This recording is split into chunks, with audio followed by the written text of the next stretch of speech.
जय हिंद मेरे प्यारे बच्चों। मैं सुनील पांडे आपका स्वागत करता हूं पदगनी के यूट्यूब चैनल पर। प्यारे बच्चों, हम लोगों ने प्रैक्टिस चालू की थी और हमने कहा था हम आए हुए सवालों की प्रैक्टिस करेंगे। ठीक है बच्चों, आपको पता होगा कि ग्रुप डी का नोटिफिकेशन या ग्रुप डी का एक लिखित पत्र वायरल हो रहा है जिसमें ग्रुप डी अक्टूबर में ग्रुप डी का नोटिफिकेशन के लिए बताया गया है। तो बच्चों, हम सभी एग्जामों को टारगेट लेकर ही प्रैक्टिस करेंगे। हम ये देखेंगे कि हमारे कौन कौन से एग्जाम टारगेट में हैं, तो हम सभी एग्जामों को टारगेट लेकर प्रैक्टिस करेंगे। और जो एग्जाम पहले होगा, जैसे अगर कोई भी एग्जाम की बात की जाए, उसकी डेट अगर अनाउंस हो जाती है तो उस एग्जाम की हम आपको तुरंत प्रैक्टिस कराने लगेंगे। ठीक है, अभी जो होगा प्यारे बच्चों, वो हम सारे एग्जामों की प्रैक्टिस करते हुए आगे बढ़ेंगे। ठीक है, तो हम चलते हैं प्यारे बच्चों, कहां पर हम चलते हैं अपने, ये हमारा प्रैक्टिस का तीसरा सेशन है। बच्चों, हम देख रहे हैं कि इस समय आपका सपोर्ट कुछ खास नहीं है। क्या दिक्कत है? हमारे पढ़ाने में दिक्कत आ रही है, या हमारी आवाज़ समझ में नहीं आ रही है, या हमारे कॉन्सेप्ट समझ में नहीं आ रहे हैं? आप कमेंट करके बता सकते हैं। या आप कैसा पढ़ने की कोशिश कर रहे हैं, या कैसा पढ़ना चाहते हैं, या आपको कौन से कंटेंट या कैसा कंटेंट चाहिए, आप कमेंट कर सकते हैं। क्योंकि बच्चों, अगर हमारा पढ़ाया पसंद नहीं आ रहा है तो हमारे पढ़ाने ना पढ़ाने से तो कोई फायदा है नहीं, क्योंकि आपके भले के लिए ही हम पढ़ाने के लिए रेडी हुए हैं कि आपका भला हो जाए। फिर भी अगर चीजें आपको समझ में नहीं आती हैं तो फिर हमारा पढ़ाना तो बेकार है ना। तो प्यारे बच्चों, अगर कोई भी दिक्कत है हमारे पढ़ाने में, हमारी वॉइस में, या कोई भी समस्या है तो आप बिल्कुल कमेंट में शेयर कर सकते हैं। ठीक है, पर सपोर्ट जैसे पहले कर रहे थे वैसे ही सपोर्ट करने का प्रयास कीजिए, जिससे हमारा मनोबल जैसे अभी है ऐसा ही बना रहे। ठीक है, अगर फिर भी आपको कोई दिक्कत है, या भैया हमें बिल्कुल समझ में नहीं आ रहा है, तो हम समझाने का आपको प्रयास करेंगे। ठीक है बच्चों, तो हम चलते हैं अपने सवाल पर। हमारा पहला नंबर का सवाल ग्रुप डी में आया हुआ सवाल है, और पहला नंबर का हमारा सवाल क्या कह रहा है, इस चीज को हम देखते हैं। तो पहला नंबर का हमारा सवाल कहता है 3 बार बराबर है P/Q। क्या है? P/Q। तो हमसे कह रहा है कि रूप में व्यक्त कीजिए जहां P और Q पूर्णांक है और Q does not equal to 0। मतलब भैया Q 0 के बराबर नहीं है, या Q 0 नहीं हो सकता है। डज नॉट इक्वल टू का मतलब होता है Q 0 के बराबर नहीं या 0 नहीं हो सकता है। ठीक है, समझो बच्चों, हमने समझाया जब भी ऐसा सवाल आए, जितने अंक के ऊपर बार हो उतने नीचे में नौ रखनी है। बराबर हमारा क्या रहेगा? P/Q। क्या रहेगा? P/Q। यहीं पर हम कर सकते हैं भैया P/Q बराबर, इससे अगर इसको काटेंगे तो 1/3। तो यहाँ पर P बराबर 1 और Q बराबर 3 आ गया। तो भैया हमारी वो कंडीशन भी फॉलो हो गई कि भैया PQ does not equal to 0 की कंडीशन भी हमारी क्या होगी प्यारे बच्चों? फॉलो होगी। ठीक है बच्चों, तो हमारा ये भैया क्या हो गया, हमारा ये फर्स्ट नंबर का सवाल भैया कंप्लीट हो गया। समझो बच्चों, अब हम चलते हैं सवाल नंबर सेकंड पर, और सेकंड नंबर का सवाल हमसे क्या कह रहा है देखते हैं। सेकंड नंबर के सवाल की बात की जाए, सेकंड नंबर का सवाल कहता है 156 के सभी गुणनखंडों का योग बताओ। ये हमारा 156 के सभी गुणनखंडों के योग की बात की हुई है। जब भी बच्चों योग की बात की जाएगी तो पहले हम पूरे गुणनखंडों की संख्या निकालना सीखेंगे। 156 है, 156 की बात की जाए तो भैया इसके गुणनखंड कैसे निकालेंगे? 2 से काटेंगे भैया, 2 सत्ते 14, 2 अट्ठे 16। फिर भैया 2 से काटेंगे तो 2 त्रिका 6, 2 नहीं 18। फिर भैया आप किससे काटेंगे? तो आप कहोगे भैया 3 से काटेंगे तो 3 एकम 3, 3 त्रिका 9। और फिर भैया हम काटेंगे 13 से, और तो हमारा भैया कितना आ जाएगा? 1। कितना आ जाएगा? 1। तो बच्चों, जो हमारे गुणनखंड बने वो बने 2 की पावर 2 × 3 3 के पावर 1 इंटू 13 के पावर 1। ये तो बच्चों हमारे बने। अब इनको हम कैसे लगाएंगे, समझते हैं बात को। जब भी भैया योगफल की बात की जाए तो कुछ नहीं करना प्यारे बच्चों, हमें योगफल ज्ञात करने के लिए यहाँ पर 2 के पावर 0 से स्टार्ट करना है, फिर 2 के पावर 1 पहुंचना है, फिर 2 के पावर 2 पहुंचना है। ठीक है बच्चों। फिर बच्चों हमें फिर इंटू लगाना है, यहाँ करेंगे 3 के पावर 0 प्लस 3 के पावर 1। फिर बच्चों इंटू लगाना है 13 के पावर 0 प्लस 13 के पावर 1। ठीक है बच्चों। अब बच्चों बात की जाएगी तो हम कहेंगे भैया ये हो जाएगा 1, ये हो जाएगा 2 और ये हो जाएगा 4। इधर अगर बात की जाएगी भैया तो ये हो जाएगा 1, ये हो जाएगा 3। इधर बात की जाएगी तो ये 1 है और ये हो जाएगा बच्चों 13। 4 2 6 7 इंटू 3 2 5 इंटू 13 1 14। 7 बना 35 और 35 में अगर 14 का गुणा किया जाएगा तो 14 पंचे 70 और 14 और बच्चों 7। 14 और 7 कितना हो जाएगा भैया, तो 14 और 7 हो जाएगा 21। तो भैया कितना आ जाएगा हमारा 210। कितना आ जाएगा बच्चों, नहीं बच्चों 14 पंचे 70, 14 तिरका 42 होगा बच्चों। कितना होगा 14 पंचे 70, 14 तिरका 42 और 42 और 7, 42 और 7 कितना हो जाएगा हमारा, 42 और 7 की बात की जाएगी तो हमारा 49 हो जाएगा। तो भैया कितना आ जाएगा हमारा 490। कितना आ जाएगा बच्चों 490। सभी गुणनखंडों 156 के सभी गुणनखंडों का योग बच्चों ऑप्शन में नहीं दे रहा है तो हमने गलती क्या की है देख लेते हैं एक बार।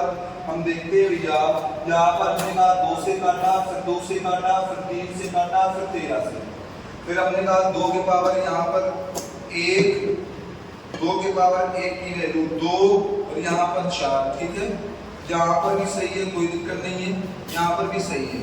यहाँ पर 4 2 6 1 7 गुना 35, 35 इंटू 14, 35 इंटू 3 1 4। बच्चों यहाँ पर 4 आएगा, हमने 5 रख दिया है। ठीक है, यहाँ 4 आएगा तो यहाँ भैया 35 की जगह 28 आ जाएगा। ठीक है, कितना आ जाएगा भैया 35 की जगह 28 आ जाएगा। और 14 रख के कितना होता है भैया 112। तो यहाँ पर भैया 2 आ जाएगा, कैरी 11 होगा। 14 दूनी 28 और 28 और 11, 28 और 11 39 आ जाएगा। 28 और 11 कितना आ जाएगा 39। तो बच्चों इसका ए नंबर ऑप्शन आ जाएगा 392। कितना आ जाएगा बच्चों 392।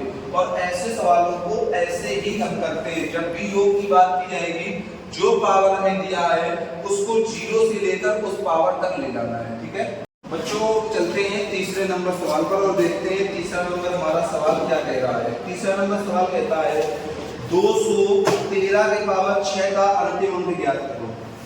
213 के पावर 6 का अंतिम अंक। और अंतिम अंक की बात की जाए तो अंतिम अंक हमारा भैया इकाई का अंक होता है ना। तो हम कह सकते हैं भैया हमसे इकाई के अंक की बात की गई है तो हम कुछ नहीं करते भैया, आगे क्या उससे मतलब नहीं है, हम करेंगे 3 के पावर 6। और इकाई अंक निकालने के लिए पावर में 4 का भाग देते हैं। 4 का भाग देने पर जो रिमाइंडर आए वही भैया हमारा आंसर होता है। तो 3 के पावर 2, 4 एकम 4, 2 आया, 3 के पावर 2 का मतलब कितना आ जाएगा बच्चों 9। समझो बच्चों। अब हम चलते हैं सवाल नंबर भैया, हम चलेंगे सवाल नंबर इस पर, सवाल नंबर चलेंगे हम चौथे पर और चौथा नंबर देखते हैं। चौथे नंबर पर मेरे प्यारे बच्चों कुल गुणनखंडों की संख्या पूछी गई है। कुल गुणनखंडों की संख्या, इससे पहले हमारा योग पूछा गया था, अब हमसे बच्चों संख्या पूछी गई है। और किसकी पूछी गई है 1156 के कुल गुणनखंडों की संख्या। तो हम वही अपनी कंडीशन करेंगे, 2 से काटेंगे, 2 पंचे 10, 2 सत्ते 14, 2 अट्ठे 16। फिर भैया हम 2 से काटेंगे तो आ जाएगा 2 दूनी 4 और 2 अट्ठे 16, 2 नहीं 18। फिर भैया इसको हम 17 से काटेंगे तो 17 आ जाएगा और फिर 17 से काटेंगे तो भैया कितना आ जाएगा हमारा 1 आ जाएगा। कितना आ जाएगा 1। अब बच्चों अगर संख्या पूछी जाएगी तो कुछ नहीं करना है, हम कहेंगे भैया 2 के पावर 2 लिखा है इंटू 17 के पावर 2। जब भी हमें कुल गुणनखंडों की संख्या निकालनी होगी तो संख्या निकालने के लिए प्यारे बच्चों हम करते हैं पावर में 1 जोड़कर पावर का ही मल्टीपल करा देते हैं। तो 2 में 1 जोड़ेंगे तो 3, इंटू 2 में 1 जोड़ेंगे 3, तो कुल गुणनखंडों की संख्या जो होगी मेरे प्यारे बच्चों वो हमारी कितनी आ जाएगी? तो आप कहोगे भैया कुल गुणनखंडों की संख्या हमारी 9 आ जाएगी। कितनी आ जाएगी बच्चों? 9 आ जाएगी। समझो बच्चों। अब हम चलते हैं सवाल नंबर 5 पर, और सवाल नंबर 5 को हम देखते हैं हमसे क्या कह रहा है। कह रहा है 729 के कितने गुणनखंड पूर्ण वर्ग हैं? 729 के कितने गुणनखंड पूर्ण वर्ग हैं? समझो इसके भैया 729 की, अगर 729 की बात की जाएगी तो इसको पहले हम काटेंगे। 9 7 16, 16 2 18, 3 से काटो, 3 दूनी 6, 1 बचेगा, 2 से तो कट नहीं रहा है, 3 से कट रहा है, 3 से काटो, 3 दूनी 6 और 1 बचेगा, 3 चौको 12, 3 तिरका 9। फिर बच्चों अगर इसकी बात की जाए तो 3 से कट रहा है, 3 से काटेंगे, 3 8 24 और 3 एकम 3। ठीक है बच्चों। फिर भैया हम 3 से काटेंगे तो आ जाएगा हमारा 3 दूनी 6 और कितना आ जाएगा यहाँ पर 6 2 आया, 3 7 21। फिर भैया हम 3 से काटेंगे तो 3 9 27। फिर भैया हम 3 से काटेंगे तो 3 तिरका 9। फिर हम भैया 3 से काटेंगे तो 1। हमें पूर्ण वर्ग बनाने हैं। अगर पूर्ण वर्ग बनाने हैं, कितने गुणनखंड पूर्ण वर्ग है, तो पूर्ण वर्ग बनाने के लिए 2 का पेयर होना चाहिए। 1 2 3, तो कितने हो जाएंगे भैया? 3। तो इसका आंसर कितना आ जाएगा भैया? 3 आ जाएगा। कितना आ जाएगा बच्चों? ऑप्शन नंबर सी 3 आ जाएगा। बच्चों हम चलते हैं सवाल नंबर 6 पर, और 6 नंबर का सवाल हम देखते हैं कि हमारा क्या कहने का प्रयास कर रहा है। 6 नंबर सवाल हमसे कहता है 81 परिणामों का औसत 54 है। 81 परिणामों का औसत कितना है मेरे प्यारे बच्चों? 54। तो भैया 81 संख्या हमने कहा, तो हमने कहा संख्या है 81, और बच्चों औसत कितना है? औसत है हमारा, औसत कितना है बच्चों? औसत है 54। हमसे कह रहा है 59 परिणामों का औसत 52 है। 59 का है भैया 52। और फिर कहता है हमसे अंतिम 21 का कितना है? तो आप कहोगे भैया अंतिम 21 का है 60। तो कह रहा है 60वें परिणाम की गणना करें। समझो जब भी ऐसा सवाल है कुछ नहीं करना है बच्चों, समझो क्या करना है। हम कहेंगे भैया टोटल 81 का कितना था हमारा? 54। 52 का कितना है भैया? 59 का कितना है? 52। इससे कितना कम है? तो आप कहोगे भैया 2 कम है। ठीक है। और ये वाला इससे कितना ज्यादा है? तो आप कहोगे भैया 6 ज्यादा है। ये 2 कम है और ये भैया 6 ज्यादा है। ठीक है। अगर 1 2 कम होगा तो 59 कितने कम होंगे? तो यहाँ 59 का हम मल्टीपल करा देंगे। 1 अगर 6 ज्यादा होगा तो यहाँ हम 21 का करा देंगे। अब समझो बच्चों यहाँ कितना आ जाएगा?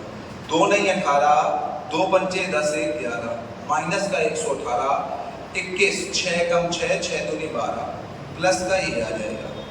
अब बच्चों समझो बात को, तो यहाँ पर हमारा जो आएगा वो हमारा आ जाएगा भैया प्लस का 8 आ जाएगा कि नहीं आ जाएगा? 126 और माइनस 118। तो हम देखेंगे जब इनको जोड़ेंगे तो भैया जोड़ने पर अल्टरनेट क्या हो जाते हैं? घट जाते हैं। तो कितना आ जाएगा? तो आप कहोगे भैया 8। कितना आ जाएगा? 8। मतलब यहाँ के जो लोग थे वो 8 ज्यादा लेकर चले गए। 8 क्या लेकर चले गए? ज्यादा लेकर बच्चों चले गए। अगर 8 ज्यादा लेकर चले गए और यहाँ टोटल कितने लोग थे? 80 लोग थे। तो भैया 81 नंबर के व्यक्ति को कितना कम कर गए? 8 कम कर गए। अगर यहाँ से वो 8 कम करेंगे तो भैया लास्ट वाले का हमारा कितना आ जाएगा? 46। और यही हमारा आंसर होगा। बच्चों आप वहां करके भी देख सकते हैं, पर ये हमें ज्यादा आसान लगता है। हमेशा याद रखना यहाँ पर संख्या कम है, यहाँ पर संख्या अगर कम है तो रिवर्स करते हैं या उल्टा करते हैं। अगर यहाँ प्लस होगा तो यहाँ माइनस करेंगे, और अगर यहाँ माइनस होगा तो यहाँ प्लस करेंगे। ठीक है बच्चों, हम चलते हैं सवाल नंबर 7 पर, और 7 नंबर का सवाल देखते हैं इनसे क्या कहने का प्रयास कर रहा है। कहता है एक ट्रेन 48 किलोमीटर प्रति घंटे की चाल से दौड़कर अपनी यात्रा 10 घंटे में पूरी करती है। एक ट्रेन 48 किलोमीटर प्रति घंटे की चाल से दौड़कर अपनी यात्रा 10 घंटे में पूरी करती है। यदि ट्रेन समान दूरी को 8 घंटे में तय करना है तो ट्रेन की चाल क्या होगी? बच्चों, हमने पढ़ा है कि भैया दूरी बराबर क्या होती है? दूरी बराबर होता है 4 गुणा समय। दूरी बराबर मेरे प्यारे बच्चों क्या होता है? आप कहोगे भैया 4 गुणा समय। तो चाल बराबर क्या हो जाएगा? तो कहोगे चाल बराबर होता है दूरी बटे समय। दूरी बटे समय। हमसे कह रहा है एक ट्रेन 48 किलोमीटर प्रति घंटे की चाल से दौड़कर अपनी यात्रा 10 घंटे में पूरी करती है। तो यहां से पहले दूरी निकाल लीजिए और दूरी बराबर होता है 4 गुणा समय। तो दूरी बराबर आ जाएगा, चाल है 48 और समय है 10 घंटे। ये दूरी आ गई। लेकिन हमसे पूछा गया है कि ट्रेन की चाल, तो चाल बराबर क्या होता है? चाल बराबर हो जाएगा दूरी बटे समय। दूरी कितनी है? 48 × 10 और समय हमारा कितना है? तो आप कहोगे फिर से 8 घंटे मिल गया। तो 8 × 48, 6 × 60, तो उसकी चाल कितने किलोमीटर प्रति घंटा आ जाएगी? तो आप कहोगे भैया 60 किलोमीटर प्रति घंटा उसकी चाल आ जाएगी। ठीक है बच्चों, अब हम चलते हैं सवाल नंबर 8 पर और 8 नंबर का हम सवाल देखते हैं हमारा क्या कह रहा है। 8 नंबर का हमारा सवाल बच्चों कहता है हमसे कि 2.66 प्लस 2.77 को भिन्न के रूप में बदलो। 2.666 प्लस 2.777 को हमें भिन्न में चेंज करना है। समझो बच्चों, 2.666 और 2.777 को जब हम ऐड करेंगे तो 7 6 13, 7 6 13 1 14, 7 6 13 1 7 6 13 1 14, 2 2 4 1 5। ये तो आएगा कि नहीं आएगा?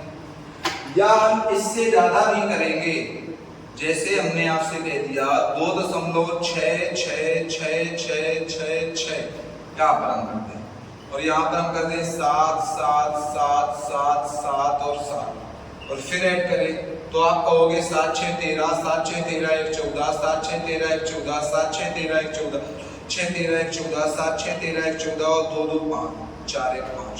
तो बच्चों बार बार रिपीटेशन किसका हो रहा है? तो आप कहोगे बार बार रिपीटेशन होता है 5.4 का। किसका हो रहा है? 4 का। तो हम सीधे इसको एक वैल्यू में लिख सकते हैं 5.4 और जितने अंक ऊपर बार होते हैं उतने नीचे 9 आते हैं। तो 9 गुना यहाँ पर ये भैया प्लस में होता है। 9 गुना 45 4 49/9। तो मेरे प्यारे बच्चों इसका जो आंसर होगा वो हमारा कितना होगा?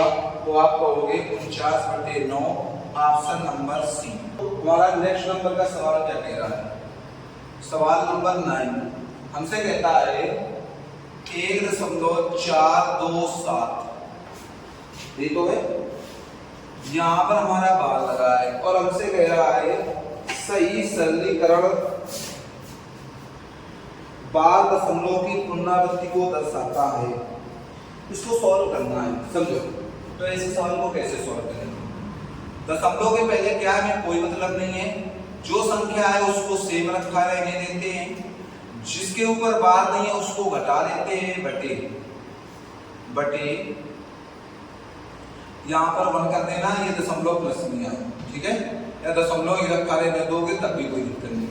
जितने अंक के ऊपर बार होते उतने नीचे 9 और जितने अंक के ऊपर नहीं होते उतने नीचे। तो यहाँ पर एक्चुअल में कितना आ जाएगा? 1 सही कितना आ जाएगा? 423/990। ठीक है? अब अगर इसका 1 में इसका गुणा कराओगे तो ये चीज यहाँ पर प्लस में होती है। अगर प्लस में होती है तो कहोगे 990 प्लस 423/990। ठीक है बच्चों? अब हम कहेंगे कि इसका एक्चुअल में आंसर क्या आएगा? तो आप कहोगे हम सीधे कर सकते हैं,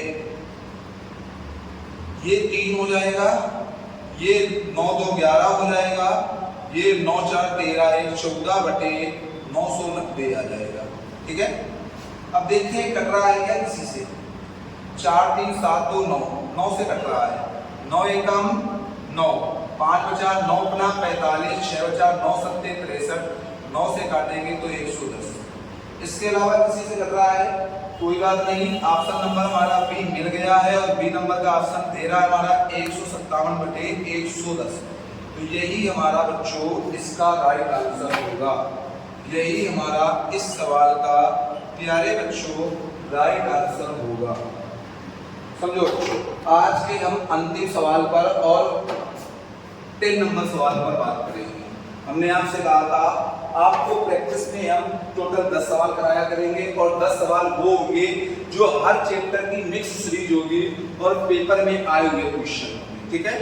तो हम 10वें नंबर सवाल पर अपने चलते हैं और हम देखते हैं कि हमारा 10 नंबर का सवाल हमसे कहने का क्या प्रयास कर रहा है, ठीक है।